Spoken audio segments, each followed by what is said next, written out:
Looking for a place that does it all? Maldini's by the River serves mouth-watering breakfasts, pasta, pizzas, and more, plus amazing coffee and cocktails. They hit the spot every single time. You're planning a special event? Well, their private function room and versatile restaurant are the perfect place for any celebration.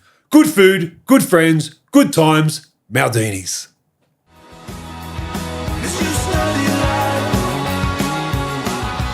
Welcome back to Life in 5, the podcast where we speak to some of the biggest names in sport, entertainment, and today, the media.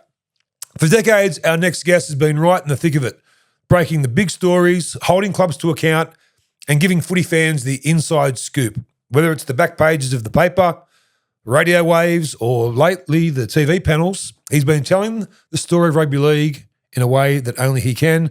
And let me just say, along that 30-odd, 40 years, I have been a topic of his discontent on more than one occasion.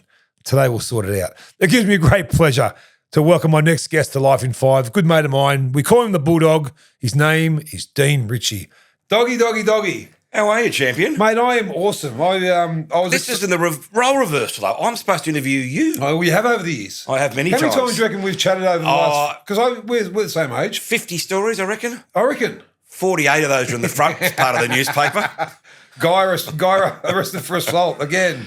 Mate, for a couple of years there. I was bad. You were our number one. Yeah. If you were today, you'd be clickbait paradise. Oh, wouldn't I? Oh. How would I have gone with the mobile phones era and social media? I would have actually hunted down trolls and threw a baseball bat through their window, I reckon. You know what, though? Jokes aside, MG, you're always accessible, and no matter what happened, I'll say one thing, I always admired you because you fronted up. Yep. And a lot of blokes who find trouble or mischief run, hide under their bed.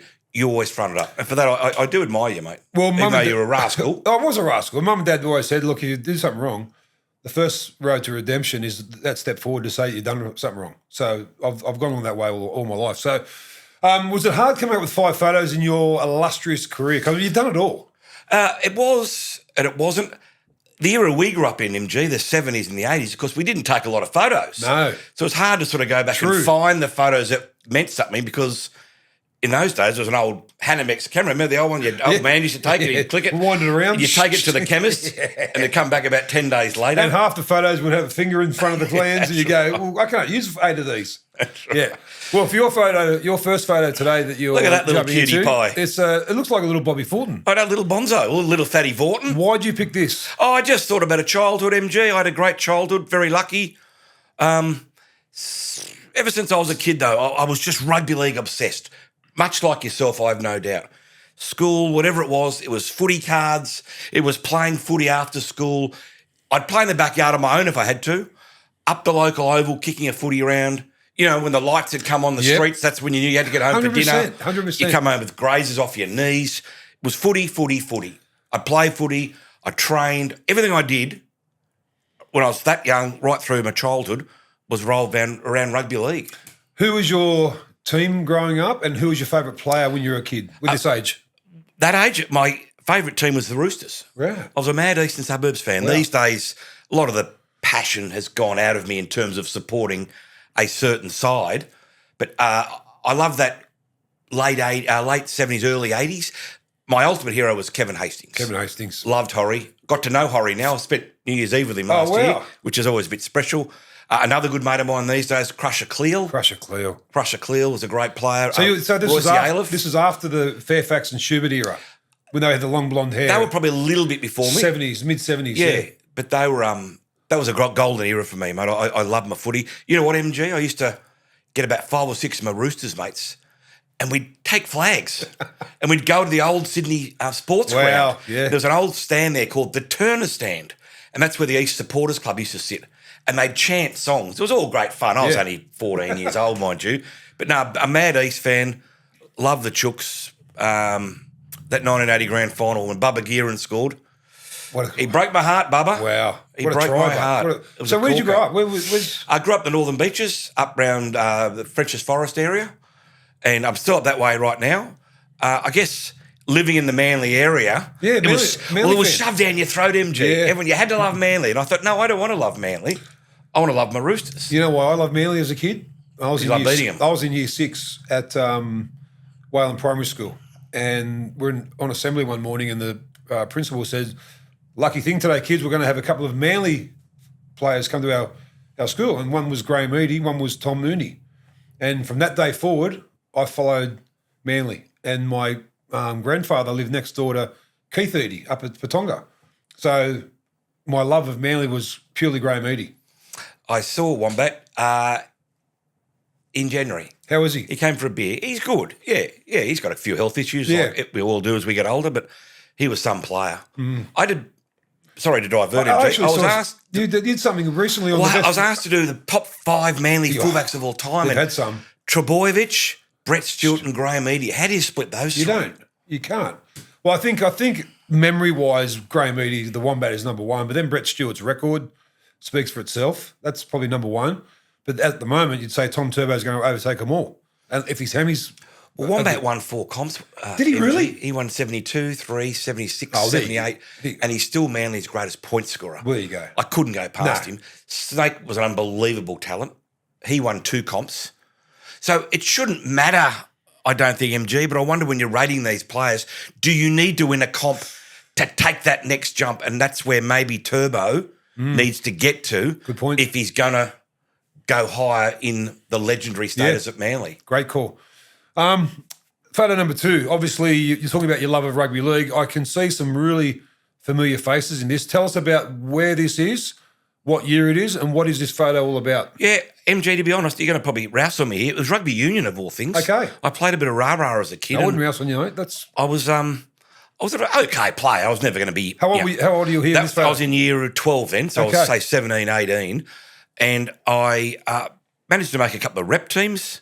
I was always too small to go on and be anything special. Okay, I was never going to be a wallaby. But as you can see in that photo, that's a tour we made to Japan and Hong Kong. Wow. In 86. Right next to me is Scotty Goulet. He was the captain. Yep. I was vice. Yep. Up the back left-hand corner is Manoa Thompson. Oh, wow. Of course, Manoa played for South and the Warriors. Jared Haynes' dad? Jared's father. Next to Manoa there is Graham Mackay, who you know very well because he was in the 91 premiership winning side and played for the Blues and Australia. What a bloke. Yeah, and there's another bloke not in that photo who I played with, Rod Wishart. Wow. Who went on to play for Australia, and his son right now, of course, Tyron, is making his own headlines down there at Melbourne Storm. But, yeah, we went to Japan and Hong Kong. It was a great trip. What was that like as a kid going over there? It was wonderful. Yeah, the Japanese are very respectful, so we had to be told very early, don't be buffheads, don't carry on, don't swear, show respect, because that's what the Japanese are like. Wow. I got a tour to Tasmania with the Sydney under-18s, and then I went down to Manly Colts, and I started working in that MG as well. Yep. It just became a bit hard balancing Well, this both. would have been around the same time you started your journalistic career. Correct. Yeah. Correct. So remember back in the day, but I lament the demise, so to speak, of Union, because I remember every Saturday afternoon at 3:00, I used to watch Manly in the blue and red against Gordon or Randwick, and Parramatta. I knew everyone. I knew every player in each squad. Now I'm barely, and this is no disrespect, but I only know 3 or 4 in the Wallabies team. Where did that division? I don't know, MG. It's really sad, isn't it? And look, I'm a league man through and through, So am even I. though I played union. But I don't want to kick rugby. No. But you don't seem to hear anything about it. You don't seem to see any vision. There's not much in the newspapers. It's almost become a secondary sport. And that hurts. But I was lucky. I remember the Shoot Shield days. I remember Randwick with the Ella brothers and Lloyd Walker, Simon Poitevin, all those legendary players. The Ella boys for Randwick. Yeah, correct. Manly were a great club. Gordon, remember Parramatta with the Melrose brothers. 2 Blues, yeah. They were a terrific side. They won a couple of grand finals. But, yeah, Union seems to have slid. And as it's sliding, I think league's getting bigger, MG. I can't remember a time in my 38 years where rugby league is bigger than it is right now. And when I say that, I'm talking Straight-wide. crowds, I'm talking ratings, I'm talking money into the game, I'm talking interest at pubs and clubs. It's never been stronger.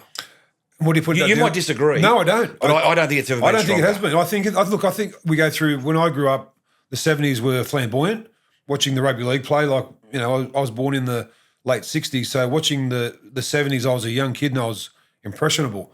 I think the 80s, everyone looks at that and goes, okay, when was the turning point in the 80s? I think Tina Turner had a massive play in the way that rugby league was perceived, especially by women. Then the 90s, well, speaks for itself. You know, up until Super League, some of the best footy we'd seen was in the early 90s. But I agree. Today is the game on a whole has never been bigger. And that's everyone's got podcasts. We're talking about it now.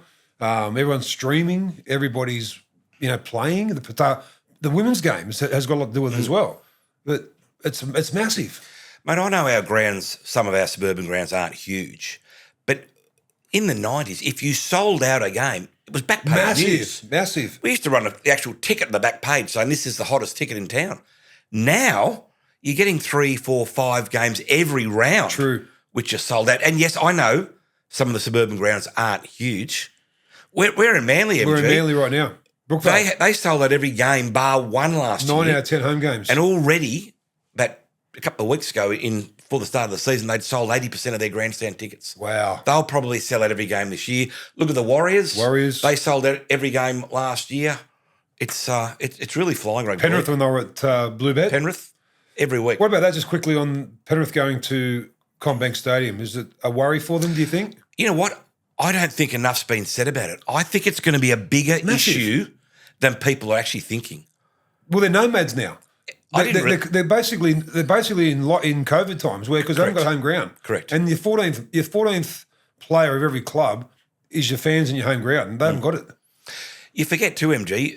You seem to think Penrith and Para aren't that far away. I googled it today. K's. It's 35 Ks. I know. That's a fair hike. So that home ground, which they were unbeatable at. I mean, they had no choice. No. You've got to go somewhere because your stadium's being built. Yep. But I don't think people realise the importance of Penrith losing that home ground. Photo number 3 is you and your Splendour. There I am. Look at me. Allegiant Stadium. You're in Vegas on the left there, and on the right you've got the headphones on for the big sports breakfast. Am I a good-looking bloke, mate? You can tell me. I think you're handsome. Thank you. I think you're very handsome. I think you're like a red wine. You're getting better with age. I thought you were going to say that my face was getting redder. Tell us about Vegas, and then tell us about how much you love working on radio. Yeah, I love Vegas. It was a special couple of weeks. I was there for the first doubleheader last year.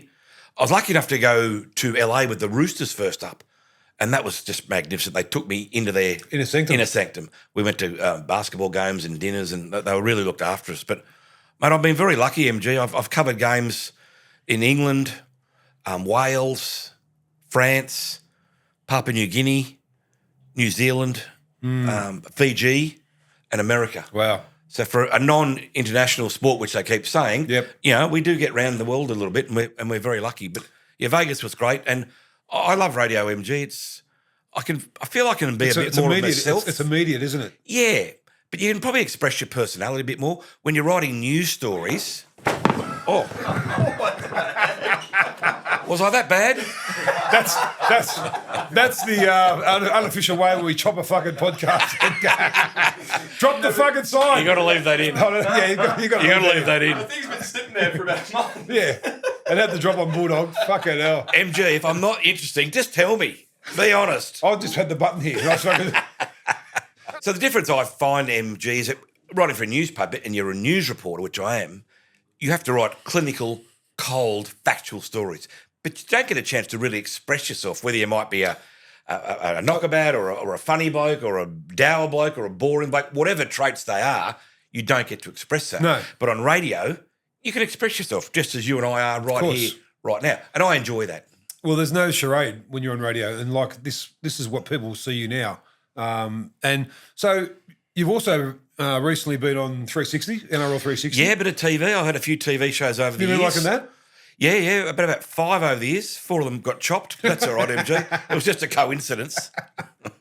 But no, I don't mind TV. I mean, I'm a print journo, MG. That's what I am.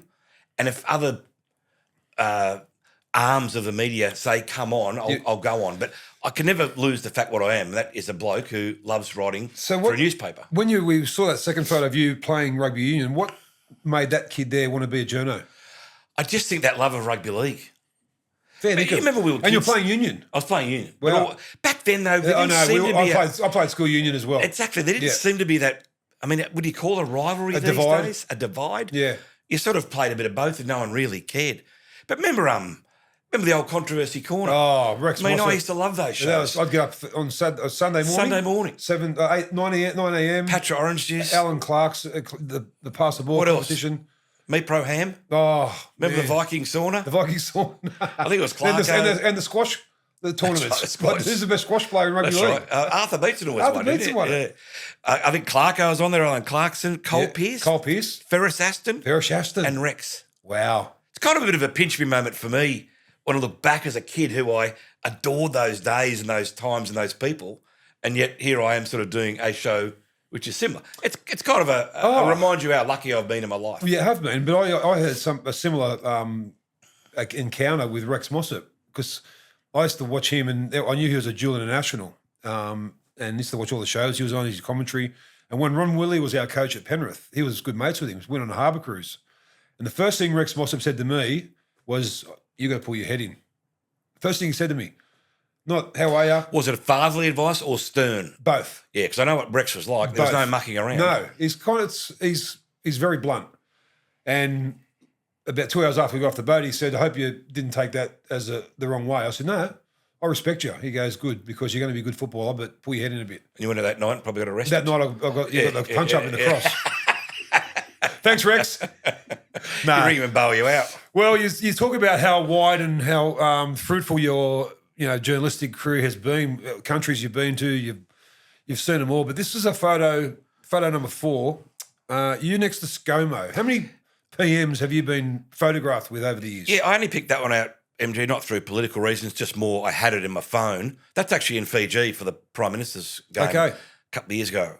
I've worked it out. I've met 6 Prime Ministers, going back to Bob Hawke, Paul Keating, John Howard was 3, ScoMo 4, Tony Abbott 5, and I did a sit-down. Spent about 3 hours with Anthony Albanese at a South game 2 years ago. That was fascinating. No Gillard, no Rudd. No, I don't think they're rugby league people. Okay. I met the James Marape, the PNG PM. So all up 7 PMs. So, it's always a thrill, isn't it, to meet the PM, whether you like their political persuasion or not. But he's a mad sharky, ScoMo. Correct. Was the number 1 ticket holder. He was. Now it's L, McPherson. Yeah, correct, yeah. I think Howard was a genuine footy fan. ScoMo was. Certainly Albo was. Bobby Hawke was. And Bobby Hawke was. He was in the dressing room in 91 when we won the comp. Yeah. Having a beer with us. Like, it's just a pinch me moment. Like, when you're growing up, Gough Whitlam was our Prime Minister, Malcolm Fraser, and now you're seeing, ScoMo. I kind of think that he was the bloke who made being the Prime Minister and supporting rugby league pretty cool because he was so rabid in it as these Sharks fanery. Yeah, I quite like the fact that they now find it comfortable to hook their bandwagon to rugby league. Years ago, they might not have gone down that path. They might have thought, look, no, I don't want to have rival sports getting a little bit upset, but now they don't care. And they know, MG, politically too, rugby league's a powerful beast. So if they can get on side with the league fraternity, it helps them politically. Do you think rugby league's fortunes changed ever since Volandis has come into the picture? And I think I'll say this with a caveat because over COVID, there was only 2 sports in the world that were continuing to play out. One was racing, horse racing. One was rugby league. And one person was running both. That was Volandis.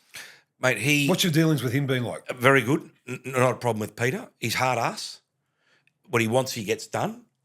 He doesn't take no. He doesn't say no. He doesn't say we can't. He says we can. I know that sounds cliche, but it's true. It's absolutely true. Mate, he'd be the best administrator that I have come across in rugby league. And I say that with respect, and he's only just ahead of guys like Johnny Quayle. John Quayle. Yeah. Arco. Arco was the king. I saw Arco recently. He's 94 now. Wow. What a great man. Buzz Rothford and I had a coffee with him up at the Gold Coast. David Gallup was very good, but Volandis is, rugby league's got about 750 million now in assets, surging toward 1 billion. When he came in, zero. Nothing. Wow. Not a dime. So now if there is another COVID or the like of COVID down the track, we are safeguarded. That's unbelievable. The AFL always had assets. We had nothing. Thank God Peter Volandis came along at this time. The game needed him right at now, in this period of its history, and he came along at the right time. Could he be a Prime Minister one day? Absolutely. Yeah? I reckon he could be too. Yeah. he's got that ability, MG, to talk, but he doesn't talk, I don't think, in an aloof way. No. You don't feel like he is up here. He just talks like you and I. And if he was sitting here right now, he'd be just chatting away, but he just gets the job done. He's an amazing administrator. And I tell you what, the game would be I'm not going to say be buggered without him, because it wouldn't be. But I know what you mean. But we wouldn't be where we are right now. Yeah, good point. Your last photo, Doggy, is you. You got great hairdo there. And the photo is with Ronnie Wood from the Rolling Stones. Wow, what a band. Where was this at, and why does this mean so much to Dean Bulldog Ritchie? I just love my rock and roll, MG, and I thought, you know what, I'll chuck one of those photos in.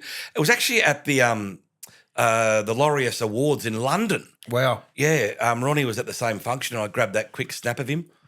I love the Stones. I love my music.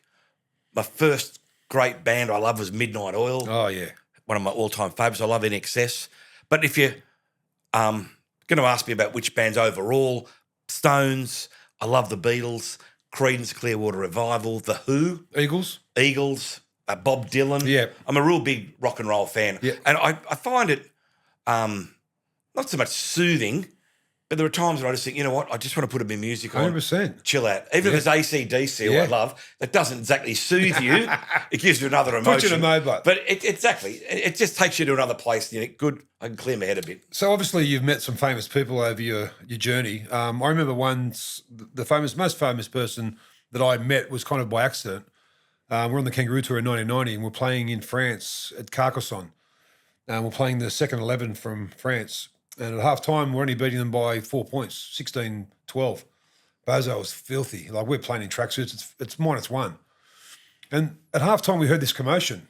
And everyone goes, what's going on? And someone said, Kevin Costner's here. I went, what? Kevin Costner? Like, bodyguard? That dude?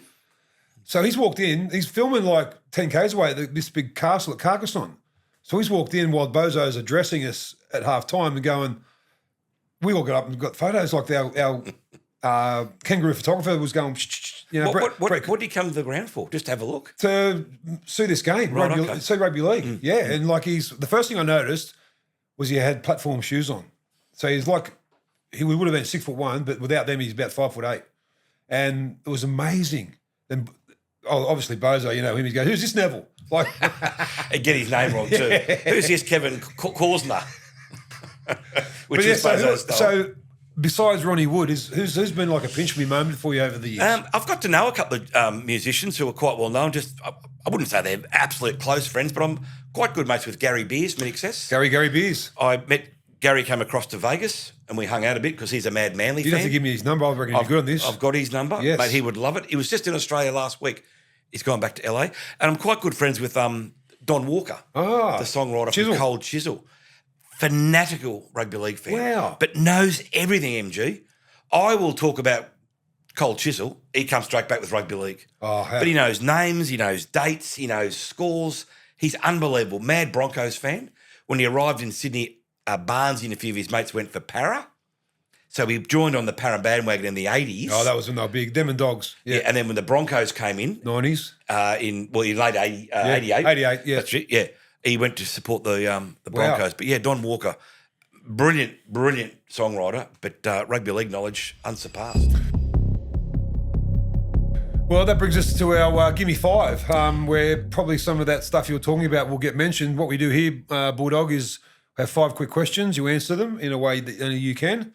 Starting with number 1, who is your favourite band of all time? Push come to shove, the Beatles. They changed Beatles. History. They changed the way we talk. They changed fashion. They changed the world, essentially. That Sgt. Pepper's album in 1967 revolutionised everything. Everything changed from that moment. What about the moment they landed here in Adelaide in 63? 64, I think it was. They were in Sydney. Pandemonium was never seen like that before. 300,000 lined the streets. And even here in Sydney at the Town Hall, it was chaos. Yeah. They played out at the old Sydney Stadium, which is down near where White City used to be in Rushcutters Bay. Okay. Both White City and the stadium are now long gone. It was apparently an old shack. Wow. But these days, of Beatles. course, imagine they'd sell out a core stadium 58 times. So if they're my favourite band... What's your favourite song? Oh, look, I'll go a Beatles song again, given them my favourite. Hey Jude. Don't be afraid. Exactly. I mean, the sing-along at the end is unsurpassed. No. Yeah, if you've had about 10 schooners, it sounds even better. You want me to keep going, MG? No, well, these days we have a lot. Back in our day, we had free-to-air TV. That was it, all we had. But now we've got Netflix, we've got Binge, we've got everything. Disney. What's your favourite TV series that you've watched? I used to love MASH as a kid. MASH. My favourite of all time, but it's been pipped by Seinfeld. That's number one. Yeah. For me, it is. I think Seinfeld's fantastic. That's so funny. I still watch the reruns now. So do I. For about the 48th Yep. time. The other night, the face panel was on. Putty. Face painter, David Putty. Yeah, got to support I've got to support the team. the team.